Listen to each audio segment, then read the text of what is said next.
would like to introduce Connie Witcher to our Davenport Dialogue series. And this afternoon, we are excited to have her talk about building your brand. Connie is the Chief Marketing Officer at United Bank. And we are so thankful and excited to have you. So, Connie, please take it away.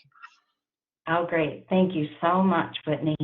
Welcome, everybody. I'm going to go ahead and just jump right in. As she's saying, Connie Hookwitcher. I work for United Bank.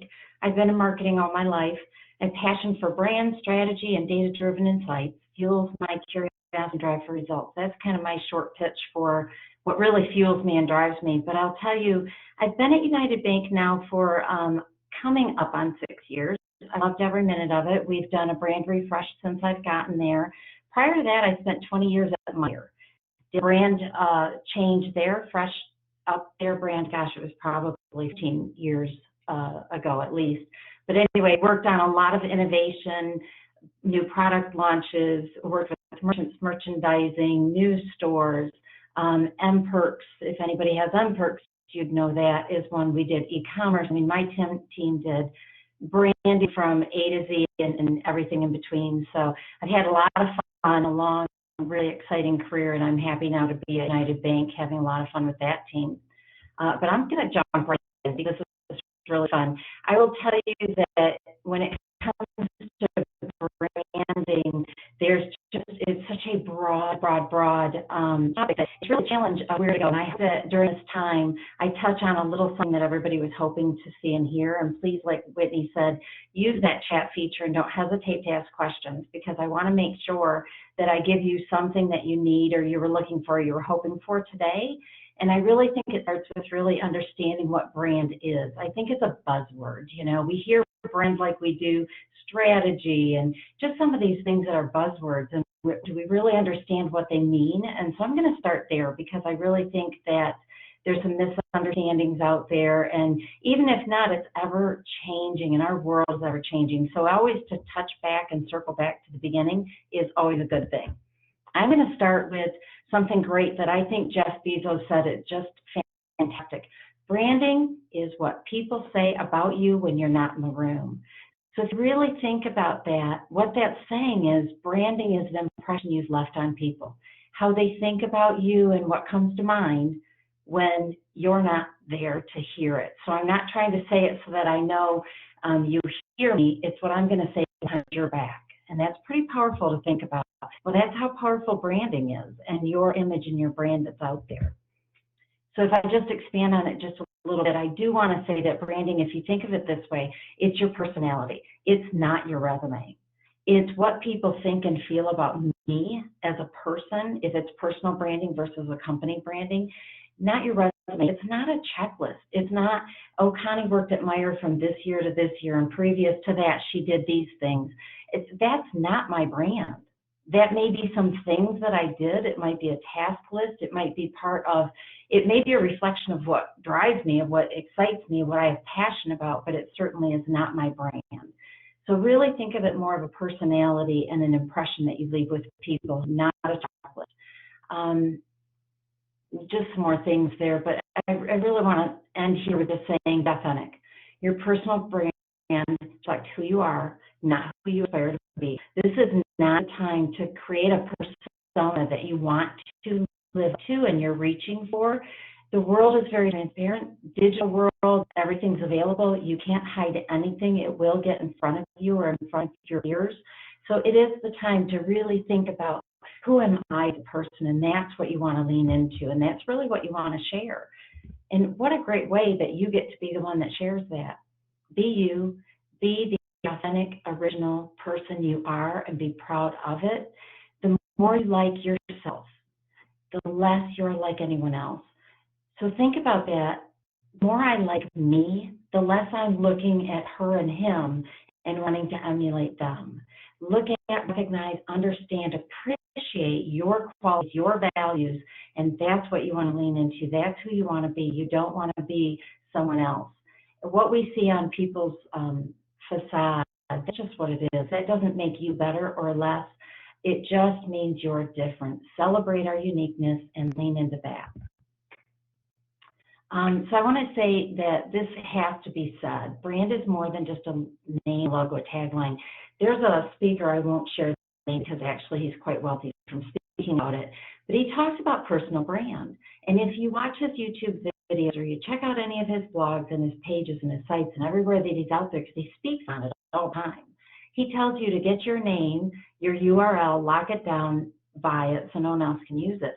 Well, Lady Gaga, if you were to just see that name, it doesn't tell you anything. It may tell you if she's putting lady in front of it. It may tell you, oh, she has a superiority personality. There's something special about her. That's not who she is. It does not tell you that she's creative. Well, maybe. I guess you could say that's a creative name, but that's really a stretch. So your name alone is not your brand. Your personality, the impressions you leave, that's your brand. If you were in another country and you saw the Target emblem, the Target logo, what would that tell you they sell and do? It would not tell you anything. You could make some guesses. I highly doubt that you would lean to a retail store. That does not say that. And just do it, Nike. Does that say tennis shoes, athletic shoes? No, it does not. Just do it. Okay, that's inspirational. It leans back into their brand, so there are ways that they can express themselves and express their brand, but it is not the brand. So really, it's important to keep that in mind. Why is branding important? So a little bit of what I've already said, if you're not branding yourself, others will do it. So think about what people, when you see something, you make impressions, and our minds are just so busy and they're so strong, and we think of things and we make up the story ourselves. Don't let others make up your story. Don't let others define who you are, and don't let others fill in those blanks. Be the author of your own story. Put out there what you want people to know. It'll be more powerful. It'll leave the question mark off the table, and it'll be stronger, I promise you. And you will have a better reputation because of it. So let's just move right into some really well-known examples, if you will. So I think at this point we have a polling question. Do you guys put that up? Do I see it? Now I've got to ask for help from Eric and Whitney, my technical support. It is populated right now, Connie. Oh, okay. I just don't see it.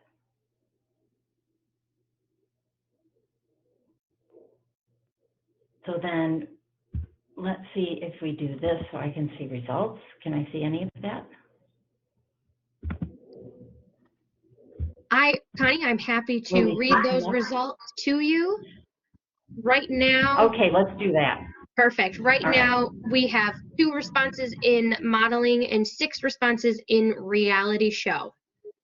Okay, it'll come up shortly. So I'll talk about Kim Kardashian. For anyone that does not know, this is Kim Kardashian. She is a very well-known figure. There we go. Very well-known figure. And her personal brand, I think that we all probably can put some descriptors out there of what she's known for and what she wants to be known for. They're a well-known family. The question on the table is, I think, because I didn't print those in front of me, I think it's where did she start?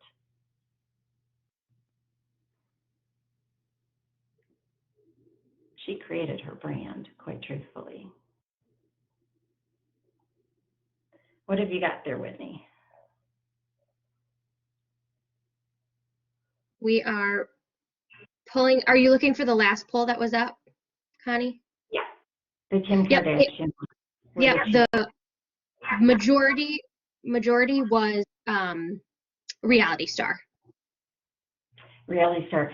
So I think I had model, reality star, hairdresser, and maybe fashion, because I know she has had a fashion line in the past. So Kim Kardashian owns her brand, right? Her family, her mom, you could argue, is her manager, and they work really hard at her brand. And where she started her career was not reality star, believe it or not. She was hairdresser to the rich and famous. And she befriended Paris Hilton and then got in with the right crowds. And it really was her desire to be in part of this other world that she saw through her clients. And so she worked to start going to different events and ribbon cuttings and things like this in New York just to get in front of people, to get her name, and out in LA to get her name better known, I guess you could say. And she built her brand, and I want to say she started where she was actually, there's actually clips of her in 2003 or 4, and her reality show didn't start till 2007. I just think she's one of the best examples of someone that created a brand from nothing, and she monetized who she is and her name, and she controlled it. She wants to look like a sex object, and that's exactly what she's selling. So I think if we were to kind of describe what we think of Kim and what she stands for, absolutely. And when she did the reality show, that helped fuel a career for her sisters and for everybody, and then it went on from there. Amazing, because I think she's worth probably a couple $2 billion right now. It's pretty shocking at what she's been able to do. And there was actually, this is probably sharing things that are more, but it's available on the internet, I'm sure. She actually, they did a stunt of releasing a sex tape to fuel and launch one of the things that she did. I can't remember if it was the reality show or one of the other things. So it's amazing the tricks and tips that she got from others around her to be able to do that. But what a strong brand that she has created. I don't even know if she's 40 years old yet. It's pretty remarkable what she's done, and not easy to do. So the power is in how you market yourself, maybe I should say. Next one up, this is Martha Stewart, and a poll should be popping up if you haven't gotten it yet. This is Martha Stewart. Martha Stewart has been in business, she's got to be 70 now. I think she's been in business for 40 years, if not longer. She was a model in her younger years, and then she started a catering business because she has all kinds of recipes, and I think she might have even grown up on a farm. I don't know that I know that for sure, but she had Martha Stewart Living, and that morphed into a TV show. I'm sure she had, I know she had a magazine. She probably had blogs and things like that later on. Many, many, many cookbooks have been published by her. And what else has she done? Many more things, I'm sure. She's just really thought of just what this picture emulates, right? This housewife homemaker that can whip up any kind of dessert with her recipes are very detailed and difficult. That's probably just me, because I've tried making a few and they didn't turn out what I would have thought. Anyway, let me know, Whitney, if we've got some answers on it. I think what I asked is something that she does not enjoy, perhaps. Correct. I might have had cooking, holidays. I don't remember what the first one was. Correct. Yes. Martha Stewart does not enjoy entertaining, cleaning, holidays, or cooking. Entertaining. And we've got a majority of the responses for cooking, and also 2 more for cleaning. That's great. I love that. I put Martha Stewart as a brand control, because it's amazing to me how her reputation and how that she's thought of and seen through all these years has remained pretty strong to this homemaker. Oh, I know she's got product lines for home stuff like linens and towels, and she just has gotten dabbled in everything. She actually, her daughter did a tell-all book, and Martha has not disputed any of it. They've actually both been on interviews about it, and so it's true. And she just hates holidays. And it's amazing, because here's this woman that on all holiday occasions are showing you how to deck the hall, if you will. And then to hear that she would, a day or two before Christmas, hand her daughter her gifts and tell her to wrap her own gifts is just shocking. She enjoys cooking, but she does not and will not cook at home. So there's usually not a lot of food or good food at home. It's quite interesting, but I know she enjoys it because her daughter even says she enjoys it. She just doesn't like doing it for the home. So it's almost like she's not a homemaker and she doesn't enjoy family life, but that's what her persona is all about. So it's quite interesting how strong she's been able to control that brand and showcase. And a lot of times for holidays, people will look up Martha Stewart stuff thinking that she can show them how to do a big party and an event. So it's just remarkable what has happened and her ability for that. So this last weekend was the PGA tournament, so I had to throw in Tiger. Tiger Woods, as we may or may not know, he's a golf pro, and his dad had him golfing at a very young age. And when he was building his brand, they were showing pictures of little tiny Tiger, so cute, on the golf course with his little clubs and swinging and stuff. And they made him likable, and we all connected, and we liked him. I mean, look at that smile. Tell me it like this man. He just looks so friendly. Well, he made some bad choices in his personal life and had definitely injured his brand. His sponsors dropped him. His fans walked away. It was a really hard time. He went through divorce, and then he rebounded, and in a remarkable way. And I will tell you, if they didn't do such a good job of growing his brand as such a likable person, he wouldn't have been able to rebound. Most people that go through the damage that he did, they're not able to rebound. His sponsors are back. His fans are back. He's winning tournaments again. And certainly he's not back at the same pace he was before, but he's also getting older, and that's a piece of it. But it's remarkable how he was able to come back around, and that sponsors even came back to him. It just really is remarkable.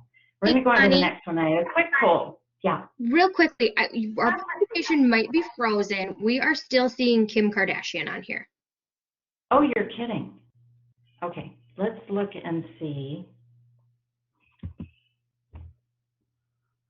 Let's hop out here and see. And if you are having technical issues, Eric can take over presenting as well. Okay.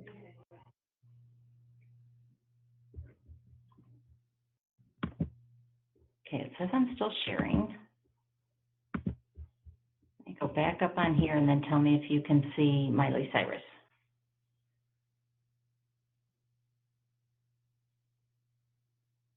Has it changed at all? It has not, no. Okay, maybe we have you take over, Eric, because it must mean that I'm frozen on this end. Perfect. Give us 1 minute. Our apologies for the technical error here.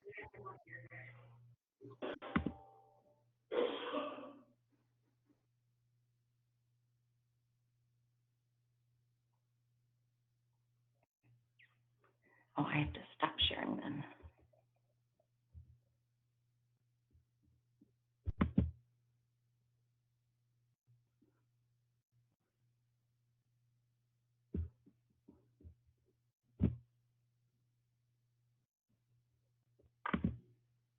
All right, Connie, if that's, we've got Miley Cyrus showing. I believe that's on your end. Okay. You think it's on my end? Yes. It says Eric Dana sharing content. Oh, perfect. All right. Go ahead now with Miley Cyrus. Sorry for the issue. Oh, nope, that's okay. So we should have a poll popping up right now for Miley. Miley Cyrus, the poll is asking you pretty simply, is Hannah Montana on the left or Miley singing career on the right? Which is more authentic? Who is Miley, truly? Because these are pretty vastly different. As everybody may or may not know, Miley started her career as Hannah Montana, became very famous as that, and that's a Disney show. And then I don't know when the show ended or how that all happened, but as she got a little bit older, she went into her singing career. Is there another poll coming up or no? If we can answer that in the chat box, since Eric is now presenting content, if those who are joining us would like to answer Connie's question, either Miley Cyrus. Okay. If it gets in the way, I'll just talk through it. So I will say that, let me move this over. Miley Cyrus, who she is authentically, is the person you see on the right. And so one thing that doesn't happen well or often is somebody recreating themselves at such an extreme level, going from this Disney star to crazy wild Miley, right? Part of the reason she was successful at it is because people saw this is the authentic her. So as I continue to say, be yourself, be transparent, be authentic. Don't try and put a persona out there that you aren't. this is a great example of that, of how, everything's available in digital. If that wasn't how she lived her life, she wouldn't have been able to make that transition. And actually, she probably has more followers and fans now than she did then. It just is simply be authentic and you will have success. It's almost that simple. All right, so we're going to move on to the next.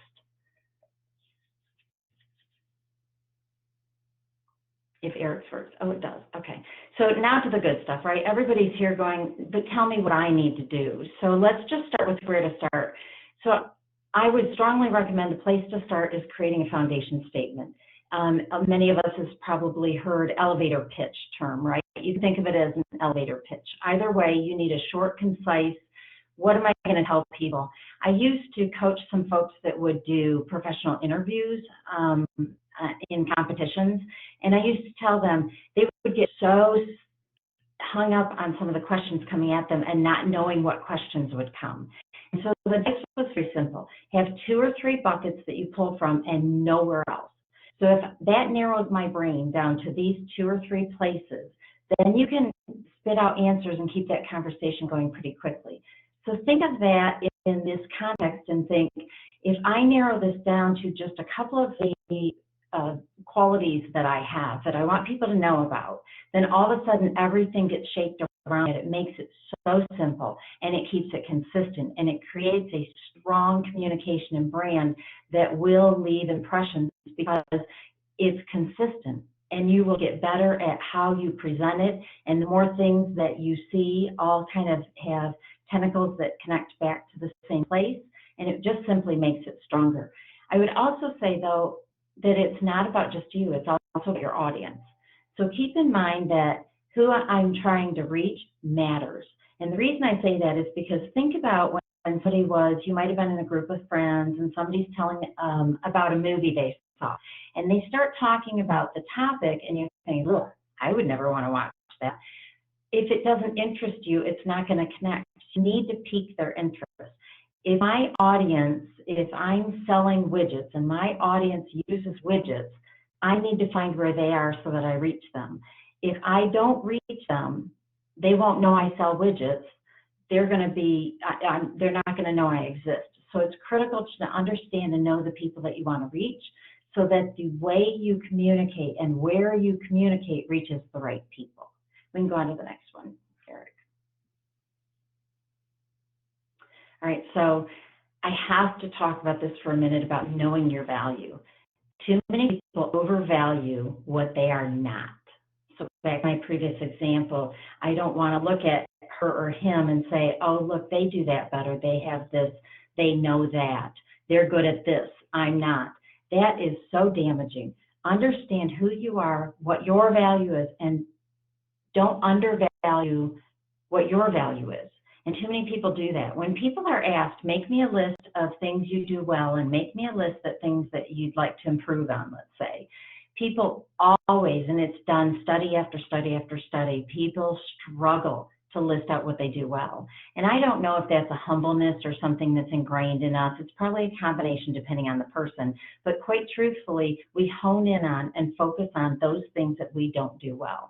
And that's not, I'm asking you to really dig down deep and be willing to say, I know I am good at this.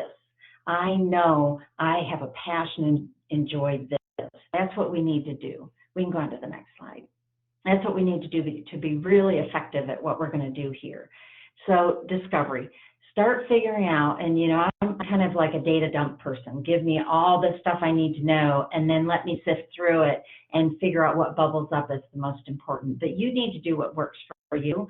Truly, what's going to help is think about some of these questions. It could help you start a list and then figure out of that list to really narrow down to what those maybe 1, 2, 3 things are that you want to identify as your value. But, what do others remember about me? Because if they remember it, then I'm going to tell you it's a great quality. If they remember it, it's because you emulate it, maybe without even trying. What are your strengths? What are your passions? What really gets you excited to do, to be part of, to talk about, think about? What would your peers, how would they describe you? How would your friends describe you? Do you have any information where previous employers, supervisors, teachers, professors, anything like that, what have they said about you? Think about those things and only think about the positive things. If you were to go out and ask a couple of friends, be honest with me, don't ask them open-ended questions. Just describe me. Instead, I'd actually say, ask them, just give me one thing that you think I'm good at. Tell me two things that you like about me, and help you get to just thinking about the positives. We can go on to the next one. And I think that's going to help tremendously in you helping to do that. So identify the top couple values that you want to define your brand, write that foundation statement, and then what you're going to do with that is you're going to use that as your guide for content in various platforms. And we're moving right to what platforms are in a quick second here, but stay consistent with brand values. So if I have said that the value things that I want is that I'm creative and I meet results, those are the things that should pull through on everything that I do. When I share, when I do things, make sure I'm delivering value. Have a point of view. Don't hesitate. Don't think, oh my gosh, if I say that it might be wrong. No, have a point of view. Have discussion. No longer are the days when people think everything I say has to be perfect or I can't do something wrong.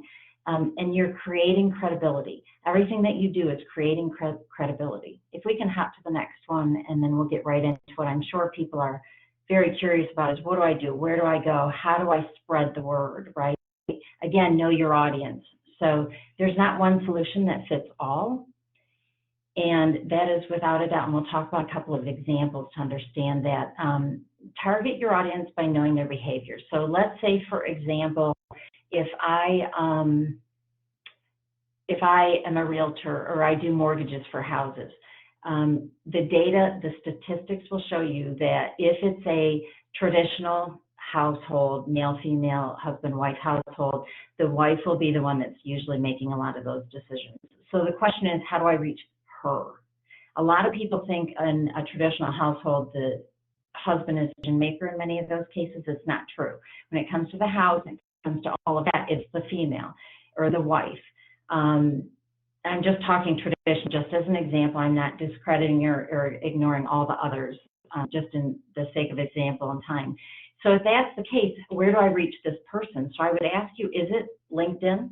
Is that person on LinkedIn? No. They're on Facebook. They're on Pinterest. They're on Instagram. And, you know, the ones I've got on the screen there is just a small smattering. There are thousands of places and platforms and things that you can do. Let's say that I want to be more engaged with, maybe I'm going to start a landscaping business. Okay, well, I can spin my wheels and spend an awful lot of time on the platforms everyone thinks they need to be on, Facebook and LinkedIn. I'm going to spend a lot more energy than I'm going to get out of that. So instead, I would see, can I buy ads? Can I place my face, my name, my whatever, pictures of my plants or my finished products? Can I place myself as part of a blog that does plants or how to care for plants? Can I connect with some nurseries? How can I get where those people are? And I would rather do that and reach 10 people I know into what I'm talking about and what I'm passionate about than thousands on Facebook or LinkedIn that I don't even know if I've reached the right people. So really think about who your audience is, who I want my network group to be, where do I need to make an impression and put my brand out there. That's where you need to put your energy. So it's very simply, it's just not that easy. If I can just go to a question, I think someone just asked Cheryl, how do you identify what those platforms are? Was that right? Did you see that, Whitney? My little glasses. Let me pull up the other screen and then I'll have it. Yep. Okay. She said, how do you identify your audience platform? There it is. Okay. So research. A lot of these things, you know, I'm a data junkie. I love it, but data doesn't tell you everything. So it's this blend of data and gut, and you've got to do, it's art and science. You got to blend the two. And it's okay to go to Google and use it as your tool. It's okay. There's a lot of things, you know, even companies that do a lot of very, very expensive research are willing to put some of it out there for free. So as you're searching, just pay really close attention to what the resource is. One thing maybe is to look at a few that come up in a Google search, and then also once you see more than one coming back with similar answers, you can feel a little bit better about that. And I always think, you know, if you're not deep pockets, big company, you got to be scrappy and you got to be smart, and you've got to just trust some things. And so one way is Google. Another way I would say is you look at those platforms. So for example, if I'm on Facebook or LinkedIn or Pinterest or any of that, I can go out there and I can search gardening. I can put words in and do word searches. And if you don't see a lot, or if somebody says, I love gardening and I love plants, but I look at their posts and there's nothing about that, that they've lost credibility, right? They've just lost credibility. Another thing is talk to people. Just talk to people. If I have a couple other friends that do it, I would ask them, where do you spend your time looking at plants? What do you do? It's interesting how just a few people very often, not always, but very often have some similarities to the masses.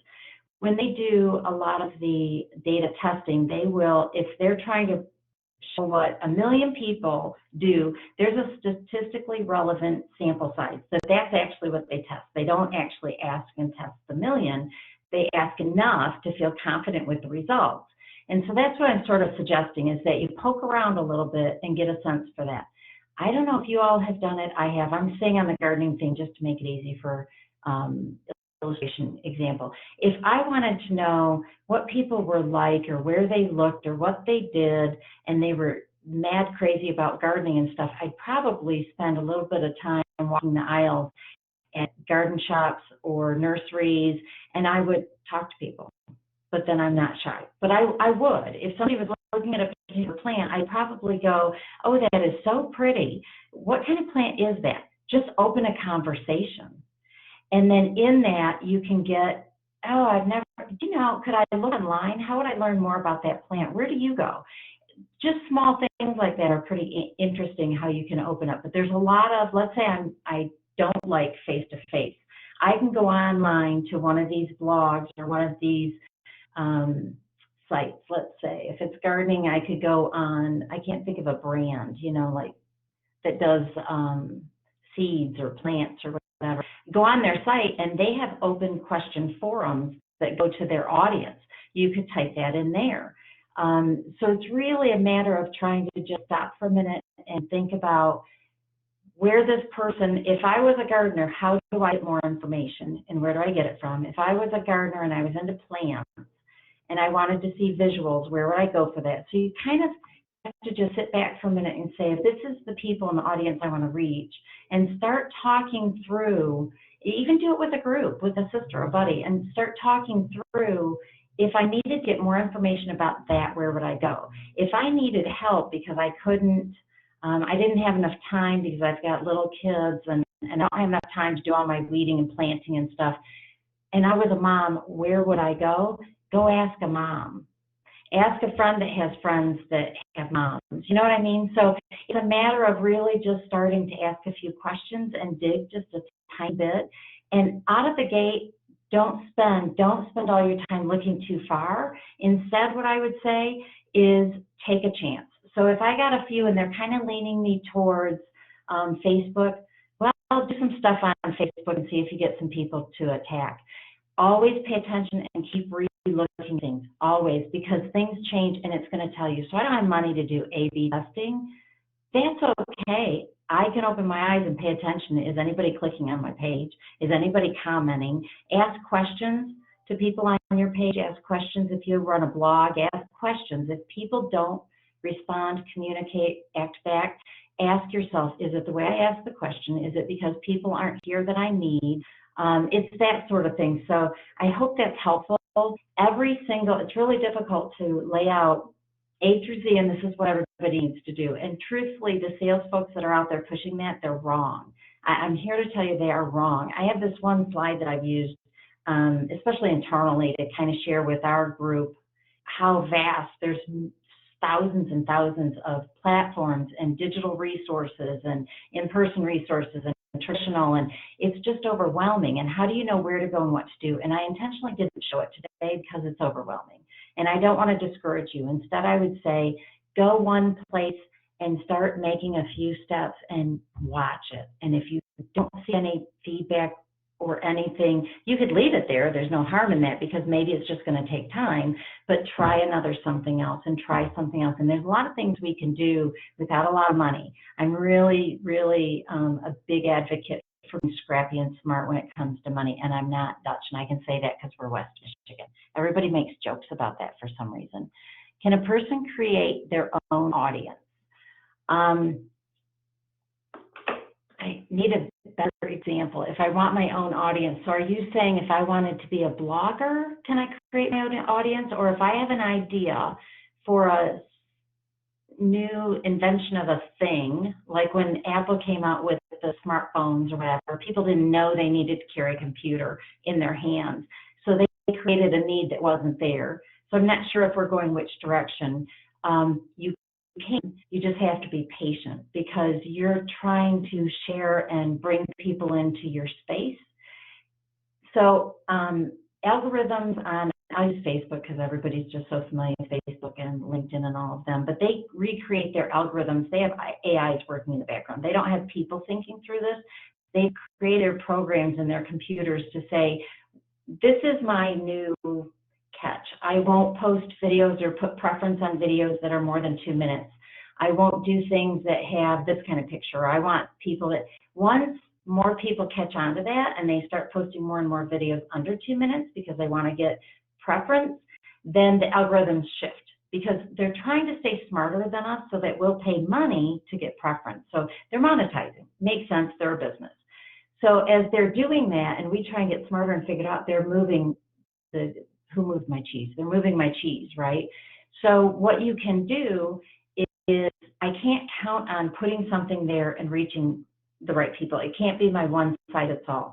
So if I wanted to grow an audience, probably what I would do is have some place to bring them back to, whether that's a blog, a Pinterest page, whatever it is, have some place where I own the content, that I control the content, and then you go out to find these people and post something on their page. Interesting. So then that person go, oh, that's interesting. Let me click on that person. I'm going digital, but there are ways in person to do that too. Let me click on that person and let me see what they have. And then people start coming to you and they start having followings just because they like what you said. So with that, I'll also say that it is not important that everybody creates their own content. I'm not a writer. It's not my thing. I'm going to spend a lot of time and stress about it. People don't expect you to. What's going to create credibility is that you're sharing things that make sense. So let's say I'm not a writer, but I want to, I'm a realtor. Let's say I'm a realtor. If all I post about is my listings and the rates on mortgages, nobody's going to follow me. It's boring blah, right? So if I'm smart and I'm a realtor, I'm going to find a Bob Vila post on how to refresh the cabinet color on your kitchen cabinets. I'm going to post something, some really cool latest trend on window coverings. I'm going to post things other people, it's called curating content. Follow the people that you like and you agree with and you appreciate stuff they have. So you see their posts as they happen, grab it and share it. Grab it and share it. That is so okay to do. The only thing I'm going to say is don't do it without a comment. The part you get credibility from is not sharing it. The part you get credibility from is making a comment. So if I post about a book that I read and it's really great, it's really bad if I just say, oh, this was my summer read, I really enjoyed it. So this was my summer read. It was the most interesting, in-depth reflection of what really happened in World War II. It's a must read. Now all of a sudden, I've gained a little bit more credibility and you believe I have a little bit of insight in these things. And that's what you're doing. You're trying to, just making a comment is all you need to do. And your comment can be as simple as, let's say it was the one of the latest trends on window coverings, right? I could say one of the trends I think is still to put your curtain rods really high so that it elongates the windows. You could post something that says, trust me, folks, this is so true. It adds a foot to the room when you look there. It can be that simple. Just make a comment, have a voice, don't be afraid. Nothing is a wrong answer. It's just having an opinion. And it's really so powerful. So keep in mind, I don't have to spend time to create all that stuff. Just make a comment. Even if you're really busy, but you want to throw it out there, just say, every once in a while, it's okay to just say, check it out. It's okay to say, this was really great, or I had to share. That's kind of fun. It's like, oh, I'm excited. I had to share. If I make comments often, I have earned the right to put posts out there and not make comments. So just think about all of those kind of things and little tips and tricks. And at the end, I'm going to share my contact information.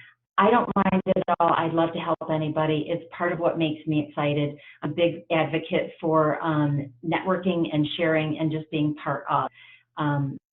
I love Davenport. You know, I don't know if Whitney and Eric know, but I've taken many classes at Davenport. It's not the college I graduated from, but I just love, I get excited and I want to learn. And so I certainly appreciate the value that you guys have gotten from an education, and am a big advocate for staying and connected. I'm glad everybody's joined us. Let's hop to the next slide. I don't remember what's next. Oh, stay relevant. I probably already mentioned all these things, but it touches on where I was going there for a minute. Stay relevant, invest in yourself. I can't say that enough. I think what I'd want to say is be a mentor and have a mentor. Not constantly, consistently. All this takes energy, right? You got to kind of move around and do things, but be willing to grow and evolve. So when I talk about Miley Cyrus evolving like she did, let's say that I built my brand around a certain whatever, my quality of being creative, but I'm burnt out, I'm tired. Really what I want to focus on is I'm really getting into data and I just want to go down that path. It's okay to evolve. We all do. And I've earned the right to do that if I've stayed on top of things. And so when you're thinking about, so I'll say this, when you're thinking about creating your brand statement and you want to start a foundation and you're going to say, and the reason I point that out is because we all can improve. Don't become complacent. I'm sure some of you are thinking, oh, I've had my LinkedIn page, it looks fine. It's not a resume.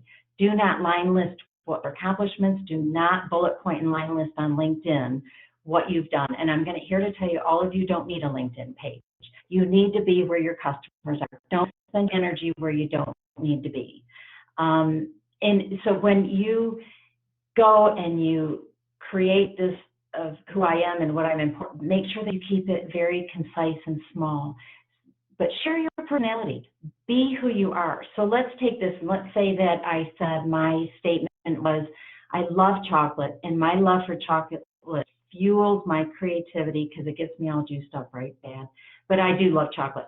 It fuels my creativity, and from that, I am able to, I feel, meet goals and drive sales successes. That's pretty concise. I think what you would take from is all three of those things. I probably should focus more on one and more than the other, but really what I've said is I meet goals and I meet my sales. The way I do that is through creativity and staying on the verb. But if I said to you, I want to share personal things too. So I said to you, you know, I worked at Meijer and we rolled out the U-Scan, and I'm creative, so we did do some ads, and I worked with a lot of people. I had a big team. They just really respected me. That was good. So I like to lead a team. And oh, and I have a dog. Oh, I love my little dog. And I have a grandbaby. I do, my first little grandbaby. Anyway, he's so cute. And all of that, I get to use my creativity. And I do meet sales, and I exceed my sales goals every year. Do you see how choppy it is? That's why I say keep it concise. Keep it to one or two things. All those things I just said are true. They're not all necessary, and they're not all going to reach my goals of whatever it is that I want to share with people right now. So when I say write your own story and share, really think about what is most important, because I have a laundry list. I'm not 25. I have a laundry list of things that I've accomplished. I've got a laundry list of things I can say I'm good at. I have a laundry list of things I can say I'm bad at. Trust me, I know. But that doesn't mean I have to share all those things. Like on my LinkedIn page, I don't have all my jobs on there. I don't need it. I'm not job hunting. I'm not looking for a job. If I were to go look for a job in a field that I have once done, but it's been 30 years, I would make sure and put that back on there because I want them to see it because I have that need. It's not a need when you're trying to share your brand. I want to be memorable. People cannot remember when you've given them a list of 12 things. I won't remember it. Become relatable, open, honest, creates relatability. Being humble creates relatability, not knowing everything. So having the courage to ask questions. I have been standing in front of 1,000 people, 500 to 1,000, I think it's like 8 something, and people ask questions you don't know the answer to. Sometimes you can give them tidbits, but there have been times when I didn't know, and I literally had to say to everybody there, I'm not sure, and I don't want to say the wrong, I don't want to give you misinformation, so I will get that information and we will pass it out to everybody. It's okay to say, I don't know. It's not okay to flippantly say, you know, I don't know, why are you asking me, right? I mean, just think about when you, all right, here's a good way to think of it. If you think about your friends and your companies you do business with, why do you do business with them? Why are they your friends? Are they people you trust? Are they people that, some of my friends are very eclectic. They're very different from me. A lot of people have friends that are very similar to them because they have like interests. None of that is bad. Any of that is true and good and okay, but be your authentic self. I just can't stress that enough. Go to the next one. All right, I love this too. Zig Ziglar, I was kind of joking with Eric and Whitney that many of you probably don't know Zig Ziglar. I don't know because I'm really old, but Zig's been dead for a long time, whatever. But he was a great salesperson and just public speaker, just really friendly, kind, nice guy. He had a lot of integrity. He was very open and honest, but I liked him. And he said, if people like you, they'll listen to you. Very true. But if they trust you, they'll do business with you. So think about the time that you're at a gathering and somebody's telling a story. Oh, they seem likable and friendly. I'll listen, I'll pay attention. But if I also know that they're not a trustworthy person, I got to tell you, they're not going to be close in my circle of friends, and I'm not going to do business with them. So really, the trust factor is huge, huge. You gain trust. How do I gain trust?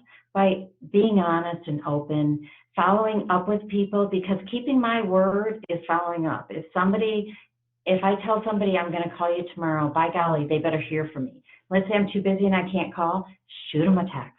Do something so that you do show up. So just think about, why would somebody trust me? I will trust you if you're honest. And I don't know anybody that wouldn't say that, because if you make a mistake, admit it. Haven't we all heard tribes, you know, admit your mistakes? That makes you trustworthy. So we all like different things. If I was a tattoo artist and that was my passion, talk about it. Talk about your creativity. That's your business. That's who you are. There's nothing wrong with that. People should never feel like we all need to be all things. I don't have to be liked by everybody. I am challenging you to know who you are and know who that audience is that you're trying to reach. That's my challenge to you, because that's what I would say you need to do. Go to the next screen. I'm not sure what I've got on the last one, but I want to talk about detail. Detail is so, so, so important. Pay attention to the details. So I'm going to share with you a couple things. I've been on webinars where there's somebody in there and they were in their bedroom. Nothing wrong with that, because we're all working from home in any way that we can, in the spaces that we can. So they're working out of their bedroom. But what if behind me, I have an unmade bed and my closet is open? I think there's a couple things. Your attention would be lost to those things. And then also, I'd lose credibility. I'm talking about brand, image, all these sort of things. I would lose credibility. So pay attention to details around you. I intentionally today put on a pearl necklace because I wanted to say, just look at me and say, what does just that pearl necklace say to you? It ages me. It's not me, right? I mean, but just that little detail gave you a perception about me. My daughter would be mortified if she knew I wore that for today. But think about all of that. My point is just pay attention, look around you, know the details, and the impressions matter. It makes sense. don't wait. My last bit of advice is don't wait. Start now. Create a habit of touching, updating frequently. Schedule 10 minutes into your day every day. If I was going to build a brand right now, or if I wanted to build a business, or I wanted to just build an audience, as somebody said, I would absolutely commit 15 minutes minimum a day. You have to make it intentional and schedule it, or it doesn't happen, because we all get busy, and we know that. But definitely start somewhere and just get it to be a routine. And big isn't what we're asking. And then sometimes something like this is so incredibly overwhelming that you just start small and start somewhere, and then you'll start seeing it's actually kind of okay. Personal and professional, you can't separate the two. I think we all know that by now, that personal and professional, you absolutely, it blends, it's transparent, it's digital world. So just kind of be who you are and be open, honest, and be proud of it. I think we probably just have a few minutes left if there's any additional questions. I want to make sure and have time for that. I've been talking so fast. One thing I probably should leave you with, because I know everybody probably, I can't imagine, I would imagine everybody's like, show me an example, but it's so different. Each person is different. Each company is different. I'm going to give you 2 LinkedIn pages as examples that you could look at, and I'm sorry I didn't put it on the screen. Jessie Hook, Jessie-Hook. That is an individual person's LinkedIn page. Well done. It's free. It has frequent touches. They've used both their picture well, and there's a background picture. You do not have to have a professional picture, but make it bright. These dark, dreary pictures are bad. You don't even have to always smile, because you know what? Some people and professions do not require a smile. That's okay. But at least have the lightning in your face. Don't look like poor quality. That kind of reflects that. And the other one is a business site that I would say to look at. Velour Agents, VALLURE Agency. And those are 2 LinkedIn pages. I think I could probably put that on there. What's one thing United Bank of Michigan has done to rebrand themselves? So when I went, when I started there, United Bank had been, I mean, they're so successful. You talk to their customers and their employees, they just have this long tenure. People stay with them. And it's like, why? But nobody knew of them. It was just the most remarkable thing I'd ever seen. So we had to refresh in a way that we had to tell people who we were. United Bank had their name out there, but they had no more. So nobody knew what they stood for. They didn't know their values. I get to work for this company that has incredible core values and integrity and deep roots in the community, and they give back and they're involved, and nobody knew. It was just so remarkable. So we actually spent more time defining and communicating who we were than we did reinventing ourselves. We found through all of our research and our customers and everybody we talked to that we really had a strong brand and a strong foundation of who we were was likable, and it was very West Michigan. And so it was more, the rebranding was more about sharing that with everyone and freshening it up and kind of upping it, if you will, which was really nice. So we did do that. But should I put, I think if I put in the chat, everybody can see it. I can put those 2 names of those pages if I were going to go, or when you guys send this out, maybe you can include that, because I think those were my best examples of LinkedIn and Velour. And there's not 2 of these. If you spell them right, there's not 2 of these on LinkedIn, so you'll go to the right ones. There are 2 really good examples of if LinkedIn mattered to you, of a page that's good. Be bold, be who you are, step out there. It's really great. Thanks, Cheryl. Okay, last, I did say, I know we're close on time, so sorry, but I did say don't hesitate to reach out. I've just put an email address here and a LinkedIn page. Communicate either way. I'll be happy to help in any way I can. Remember, I worked for Meijer for 20 years, and Meijer's a big company, so we did a lot of research. So interesting, I know quite a bit about West Michigan, but if I don't know, I don't hesitate to find out, and I do have some folks that can help too. So I just would briefly just say I'm more than happy to help. If you have a question, send it my way. I'd be happy to help. Whitney, well, I'll let you take it.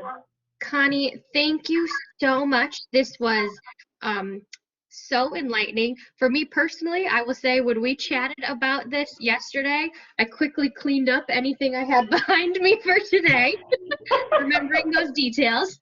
So I just Yeah. wanted to say thank you again. This was a fantastic session. I am very quickly going to drop into the chat box. We've got 3 more Davenport Dialogues series coming up here. The next one is on the 27th, and it will be with Custer, and they're going to talk about making the most out of your home office. I know a lot of us are working from home now due to COVID and maybe some changes, so feel free to take a look at those, and registration is open for those. And thank you, everyone. And again, Connie, thank you so much. This was fantastic, and everyone have a great afternoon. Thanks for joining us, everyone. It was fun.